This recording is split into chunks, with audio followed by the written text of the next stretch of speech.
ഇതിനായിട്ട് 2 cup basmati rice. ഇത് India ഗേറ്റിൻ്റെ റൈസാണിത്. ഇത് 2 കപ്പ് എന്ന് പറയുന്നത് 250 ml 2 കപ്പാണ്. നമ്മൾ അരി എടുക്കുന്ന ആ കപ്പിൽ തന്നെ വേണം വെള്ളം എടുക്കാനായിട്ട്. ഈ അരിയിലേക്ക് കുറച്ച് വെള്ളം ഒഴിച്ചിട്ട് നന്നായിട്ടൊന്ന് കഴുകിയെടുക്കണം.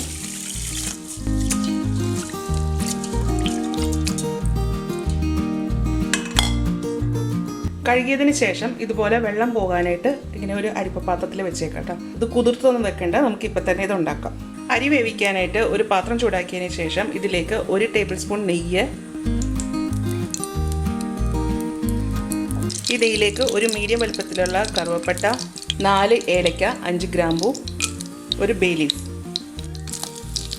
ഇത് മൂത്തതിന് ശേഷം ഇതിലേക്ക് നമ്മൾ കഴുകി വാരി വെച്ചിരിക്കുന്ന അരി ഇട്ട് കൊടുക്കാം. ഇത് എണ്ണയിലൊന്ന് വറക്കണം. ഇതിൻ്റെ കൂട്ടത്തിൽ ഇതിലേക്ക് കുറച്ച് ക്യാരറ്റും 2 ബീൻസും ചെറുതായിട്ട് അരിഞ്ഞത് അത് ചേർക്കാം.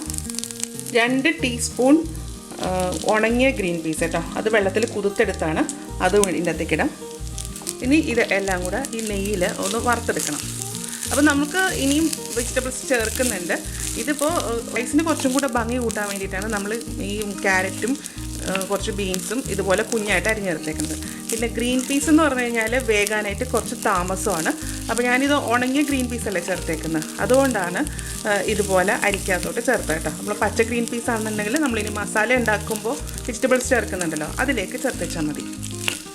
ഇനി ഈ അരി നമ്മൾ നന്നായിട്ടൊന്ന് ഇതിലേക്ക് റോസ്റ്റ് ചെയ്യണം. അപ്പം ഇതിൽ ഞാൻ യൂസ് ചെയ്തേക്കുന്നത് ഇന്ത്യ ഗേറ്റിൻ്റെ റൈസാണ്. അതല്ലാന്നുണ്ടെങ്കിൽ നമുക്ക് കൈമ റൈസ് വെച്ചിട്ടും ഇതുണ്ടാക്കാം കേട്ടോ. അപ്പോൾ ഇതിങ്ങനെ നന്നായിട്ട് മൊരിയുമ്പോഴാണ് ഈ ബിരിയാണിക്ക് കൂടുതൽ ടേസ്റ്റ് വരുന്നത്. റൈസ് നെയ്യിൽ കിടന്ന് നന്നായിട്ടൊന്ന് മൂത്തിട്ടുണ്ട്. അത് അങ്ങനെ ഒരു പൊട്ടുന്ന പോലെ ഒരു സൗണ്ട് കേൾക്കുന്നുണ്ടല്ലോ, അത് കേൾക്കുമ്പോഴാണ് റൈസ് നന്നായിട്ട് മൂക്കുന്നത്. ഇനി ഇതിലേക്ക് വെള്ളം ഒഴിക്കാം. നമ്മൾ അരി എടുത്തിരിക്കുന്ന ആ സെയിം ഗ്ലാസ്സിൽ തന്നെ വേണം വെള്ളം എടുക്കാനായിട്ട്. അപ്പോൾ ഞാൻ ഈ ഗ്ലാസ്സിലാണ് അരി എടുത്തത്, ആ സെയിം ഗ്ലാസ്സിൽ തന്നെ വെള്ളം ഒഴിക്കുക. അപ്പോൾ നമ്മൾ 2 ഗ്ലാസ് അരി എടുത്തുകൊണ്ട് 4 ഗ്ലാസ് വെള്ളമാണ് ഇതിലേക്ക് ഒഴിക്കുന്നത്. 2 ഗ്ലാസ് അരി എടുത്തിരിക്കുന്നതുകൊണ്ട് 4 ഗ്ലാസ് വെള്ളമാണ് ഇതിലേക്ക് ചേർക്കേണ്ടത്. അപ്പോൾ എപ്പോഴും നമ്മൾ അരി എടുക്കുന്ന ആ സെയിം ഗ്ലാസ്സിൽ തന്നെ വേണം വെള്ളം എടുക്കാൻ കേട്ടോ. അതല്ലാന്നുണ്ടെങ്കിൽ ഈ നമ്മൾ വെള്ളം വെച്ചിട്ടില്ലേ ഇതുണ്ടാക്കുന്നത്, അത് ശരിയാകത്തില്ല. ഈ ഒരു രീതിയിൽ ഉണ്ടാക്കി കഴിഞ്ഞാൽ കറക്റ്റായിരിക്കും നമ്മുടെ അരിയുടെ വേവ് എല്ലാം കേട്ടോ. ഇതിലേക്ക് റൈസിന് ആവശ്യമുള്ള ഉപ്പ് ചേർക്കാം. അരി തമ്മിൽ ഒട്ടിപ്പിടിക്കാതിരിക്കാൻ വേണ്ടിയിട്ട് ഒരു പകുതി നാരങ്ങ പിഴിഞ്ഞൊഴിക്കേണ്ടത്തേക്ക്. ഇനി സ്റ്റൗവിൻ്റെ ഫ്ലെയിം നല്ല ഹൈ ആയിട്ട് വെച്ചിട്ട് ഇതൊന്ന് തിളപ്പിക്കണം. അപ്പോൾ ഈ റൈസിലെ വെള്ളം നന്നായിട്ട് തിളച്ചിട്ടുണ്ട്. തിളച്ചതിന് ശേഷം സ്റ്റൗവിൻ്റെ ഫ്ലെയിം നല്ല പോലെ ലോ ആക്കി വെക്കാം. അതിനുശേഷം ഇത് അടച്ചു വെച്ചിട്ട് വെള്ളം വറ്റിച്ച് തന്നെ എടുക്കണം. ചോറിൻ്റെ അകത്ത് വെള്ളം വറ്റിയിട്ടുണ്ട് കേട്ടോ, നോക്കാം. ഇതിലെ വെള്ളം നന്നായിട്ട് വറ്റി. ഇതിപ്പോൾ ഒരു 3/4 വേവ് ആയിട്ടുണ്ട് കേട്ടോ. ഇനി സ്റ്റൗ ഓഫ് ചെയ്യാം. അതിനുശേഷം അതുപോലെ തന്നെ അടച്ചു വെച്ചേക്കാം. ഇനി നമ്മൾ മസാലയൊക്കെ ഉണ്ടാക്കി കഴിയുമ്പോഴത്തേക്കും വേഗം. പിന്നെ അതുപോലെ ഇത് നമ്മൾ ദമ്മിട്ടിട്ടുമാണ് ഉണ്ടാക്കുന്നത്, അപ്പോൾ ഇത് നന്നായിട്ട് വെന്ത് വരും കേട്ടോ. ഇനി ഇത് മാറ്റി വെക്കാം. മസാലയ്ക്കായിട്ട് കുറച്ച് വെജിറ്റബിൾസ് എടുത്തിട്ടുണ്ട്. അതിനായിട്ട് ബീൻസ് ഒരു 6 ഇതുപോലെ വലിയ കഷ്ണങ്ങളായിട്ടാണ് മുറിച്ചേക്കുന്നത്. ഇതുപോലെ ഇങ്ങനെ ചെരിച്ചാട്ടോ കട്ട് ചെയ്തേക്കണം. അതുപോലെ ക്യാരറ്റും എടുത്തിട്ടുണ്ട് കേട്ടോ, ഒരു മീഡിയം വലുപ്പത്തിലുള്ള ക്യാരറ്റ് ഇത് കണക്കെ. പിന്നത്തത് കോളിഫ്ലവറാണ്. കോളിഫ്ലവർ ഞാൻ ചൂടുവെള്ളത്തിൽ മഞ്ഞൾപ്പൊടി ഇട്ടിട്ട് മുക്കി വെച്ചിരിക്കുക. ഇതിനകത്ത് എന്തെങ്കിലും പുഴുവൊക്കെ ഉണ്ടെങ്കിൽ പോകാൻ വേണ്ടിയിട്ടാട്ടോ. എന്താ കണ്ട, ഒരു പുഴുവിനെ കണ്ട. അപ്പോൾ ഇതുപോലെ ഇങ്ങനെ ചൂടുവെള്ളം ഒഴിച്ചിട്ട് മഞ്ഞൾപ്പൊടി ഇട്ട് വെക്കുകയെന്നുണ്ടെങ്കിൽ അതിൻ്റെ അകത്ത് എന്തെങ്കിലും പ്രാണിയോ പുഴുവൊക്കെ ഉണ്ടെങ്കിൽ അതങ്ങ് ചത്ത് പൊങ്ങി വരും കേട്ടോ.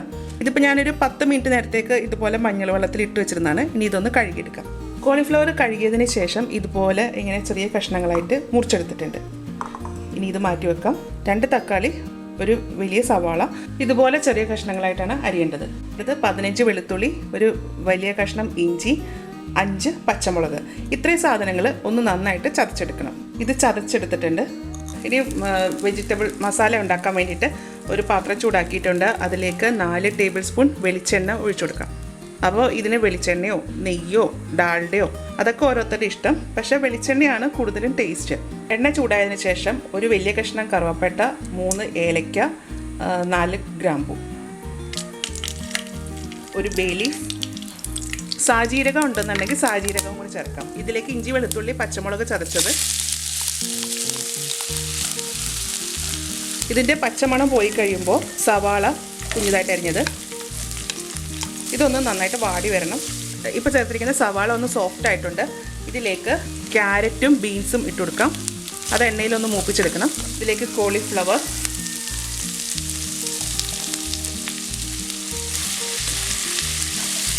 പച്ച ഗ്രീൻ പീസ് ഉണ്ടെങ്കിൽ അത് ഇപ്പം തന്നെ ചേർക്കാം കേട്ടോ.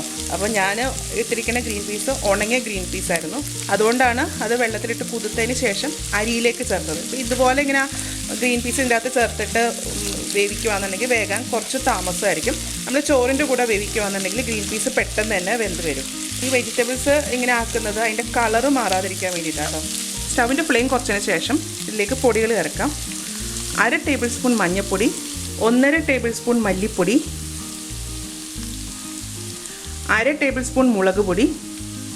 ഇത് എല്ലാം കൂടെ ഇതിലൊന്ന് നന്നായിട്ടൊന്ന് മൂപ്പിച്ചെടുക്കണം. ഇതിൻ്റെ അകത്ത് എരിവെന്ന് പറഞ്ഞാൽ നമ്മൾ പച്ചമുളക് ആദ്യം ചേർത്തിട്ടുണ്ടല്ലോ, അതിൻ്റെ എരിവായിരിക്കണം മുന്നേ നിൽക്കേണ്ടത്. ഇതിലേക്ക് 1 ടീസ്പൂൺ ഗരം മസാല. ഇപ്പോൾ ഇതിലേക്ക് ചേർത്തിരിക്കുന്ന വെജിറ്റബിൾസൊക്കെ നന്നായിട്ടൊന്ന് മൂത്തിട്ടുണ്ട്, അതുപോലെ പൊടികളും നന്നായിട്ട് ഫ്രൈ ആയിട്ടുണ്ട് കേട്ടോ. ഇനി ചേർക്കാൻ പോകുന്നത് തക്കാളി. ഇതിൻ്റെ അകത്തേക്ക് നമുക്ക് ഉടഞ്ഞു പോകണ്ട, അതുകൊണ്ടാണ് നമ്മൾ ലാസ്റ്റ് ചേർക്കുന്നത്. തക്കാളി ഒന്ന് ചെറുതായിട്ടൊന്ന് വാടി വരണം. ഇതിലേക്ക് ഉപ്പ് ചേർക്കാം, പച്ചക്കറികൾക്ക് ആവശ്യമുള്ള ഉപ്പ് അത്രയും ചേർത്തിട്ട് ഇതൊന്ന് നന്നായിട്ടൊന്ന് മിക്സ് ചെയ്യണം. ഇതിലേക്ക് ഒരു 1/4 കപ്പ് അധികം പുളിയില്ലാത്ത തൈര് എല്ലാം കൂടെ നന്നായിട്ട് യോജിപ്പിക്കണം. ഒരു 1/4 കപ്പ് വെള്ളം കൂടെ ചേർക്കാം, ഈ പച്ചക്കറി വേകാൻ വേണ്ടിയിട്ടാണ്. കുറച്ച് മല്ലിയില പുതിനയില അരിഞ്ഞ് ചേർക്കാം. അപ്പം എൻ്റെ കയ്യിൽ പുതിനയില ഇല്ലാത്തതുകൊണ്ട് മല്ലിയില മാത്രമേ ഞാൻ ചേർക്കുന്നുള്ളൂ. അതുകൂടെ ചേർത്തിട്ട് ഇത് നന്നായിട്ട് യോജിപ്പിച്ചിട്ട് ഇതൊന്ന് അടച്ച് വെച്ചിട്ട് വേവിച്ചെടുക്കണം. പച്ചക്കറി എന്തായി നോക്കാം. ഇത് ഇടയ്ക്കിടയ്ക്ക് ഞാൻ ഇളക്കുന്നുണ്ടായിരുന്നു കേട്ടോ, ഇളക്കിയില്ല എന്നുണ്ടെങ്കിൽ ഇത് അടിക്ക് പിടിക്കും. അപ്പോൾ കഷ്ണങ്ങൾ വെന്തോ നോക്കട്ടെ. ഓക്കെ, ഇത് വെന്തിട്ടുണ്ട്. ഇതിൽ കുറച്ച് വെള്ളമുണ്ട്, അത് കുഴപ്പമില്ല, നമ്മൾ ഇനി ചോറിടുമ്പോഴത്തേക്കും അത് കറക്റ്റ് ആയിക്കോളും. ഇതിലേക്ക് വേവിച്ച് വെച്ചിരിക്കുന്ന റൈസ് ഇടാം. അപ്പോൾ ആ വെള്ളം കിടക്കുന്നതുകൊണ്ട് ഈ റൈസിലേക്ക് നന്നായിട്ട് മസാല പിടിക്കും കേട്ടോ. റൈസ് ഇട്ടതിന് ശേഷം ഇത് നന്നായിട്ടൊന്ന് പ്രസ് ചെയ്ത് കൊടുക്കാം. ഇപ്പോൾ സ്റ്റൗവിൻ്റെ ഫ്ലെയിം ഓഫാണേ. അതൊന്ന് നന്നായിട്ട് ഇതാക്കി കൊടുക്കാം. നമ്മളൊരു കാര്യം ചെയ്തില്ല കേട്ടോ, ഇതിൻ്റെ മുകളിലേക്ക് ഗാർണിഷ് ചെയ്യാൻ വേണ്ടിയിട്ട് കുറച്ച് സവാള വേണമായിരുന്നു, അതൊന്നും ഉണ്ടാക്കാം. അതിനായിട്ട് ഒരു 1/2 ടേബിൾ സ്പൂൺ നെയ്യ് അല്ലെങ്കിൽ ഡാൽഡ ഒഴിക്കാം. ഇതിൻ്റെ കൂട്ടത്തിൽ 1 ടേബിൾ സ്പൂൺ വെളിച്ചെണ്ണ കൂടെ ഒഴിക്കുന്നുണ്ട്. ഇത് ചൂടായി കഴിയുമ്പോൾ ഇതിലേക്ക് ഒരു ചെറിയ സവാള ചെറുതായിട്ട് അരിഞ്ഞത് ഇട്ട് കൊടുക്കാം. ഈ ഗാർണിഷ് ചെയ്യാൻ വേണ്ടിയിട്ട് നമ്മൾ സവാളയും കശുവണ്ടിയും മുന്തിരിയൊക്കെ വറുക്കുമല്ലോ, അതിന് പ്രത്യേകിച്ച് അളവൊന്നുമില്ല, അത് ഓരോരുത്തരുടെ ഇഷ്ടം കേട്ടോ. നമുക്കിപ്പം സവാള മാത്രം വറുത്തിട്ടാൽ മതി എന്നുണ്ടെങ്കിൽ അങ്ങനെ ചെയ്താലും മതി. അത് കശുവണ്ടിയും മുന്തിരിയും ചേർക്കേണ്ട ആവശ്യമില്ല. സവാള ഒരു ബ്രൗൺ നിറമാകുന്നത് വരെ ഇതിൽ ഒന്ന് ഫ്രൈ ചെയ്യണം. ആയിട്ട് ഒരു 1/4 ടീസ്പൂൺ പഞ്ചസാര ചേർക്കാം. പഞ്ചസാര ചേർക്കുമ്പോഴേക്കും നമ്മൾ ഈ ഇട്ടിരിക്കുന്ന സവാള നല്ല പോലെ ക്രിസ്പി ആയിട്ട് വരും. സവാള ചെറുതായിട്ട് ബ്രൗൺ നിറമായിട്ടുണ്ട്. ഇതിലേക്ക് കശുവണ്ടി, അതൊക്കെ ഓരോരുത്തരുടെ ഇഷ്ടം അനുസരിച്ച് ചേർക്കാം കേട്ടോ, എത്രയാണെന്ന് വെച്ച് കഴിഞ്ഞാൽ. മുന്തിരി ഇത് ഓഫ് ചെയ്യാം. ഇത് ഈ റൈസിലേക്ക് ഇട്ട് കൊടുക്കാം.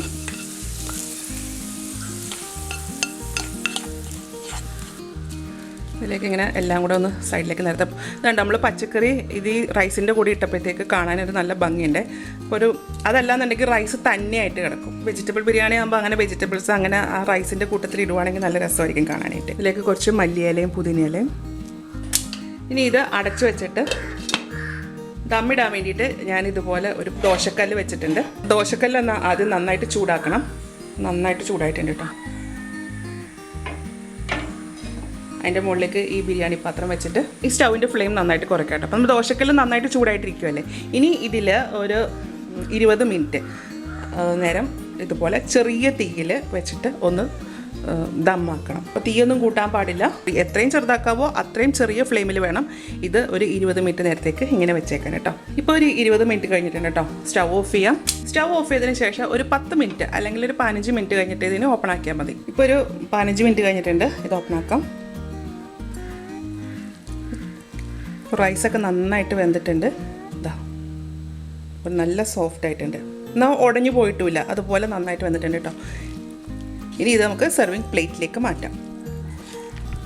ഇതുണ്ടോ വെള്ളം എല്ലാം വറ്റിയിട്ടുണ്ട് കേട്ടോ. അത് നമുക്ക് നമ്മൾ ഇതിൻ്റെ അകത്ത് വെക്കുമ്പോൾ ഈ റൈസ് ഇടുമ്പോൾ ഇതിൻ്റെ അകത്ത് കുറച്ച് വെള്ളം ഉണ്ടായിരുന്നല്ലോ, ഇപ്പോൾ ഇതിൻ്റെ അകത്ത് ഒട്ടും തന്നെ വെള്ളമില്ല.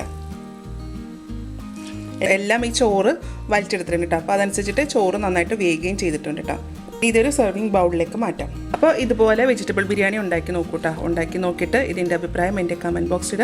എൻ്റെ ചാനൽ ആദ്യമായിട്ടാണ് കാണുന്നതെങ്കിൽ സബ്സ്ക്രൈബ് ചെയ്യുക. വീഡിയോ ഇഷ്ടമായെന്നുണ്ടെങ്കിൽ ലൈക്ക് ചെയ്യുക, ഷെയർ ചെയ്യുക. അപ്പോൾ ഇനി അടുത്ത ദിവസം അടുത്ത റെസിപ്പി ആയിട്ട് കാണാം. Thank you.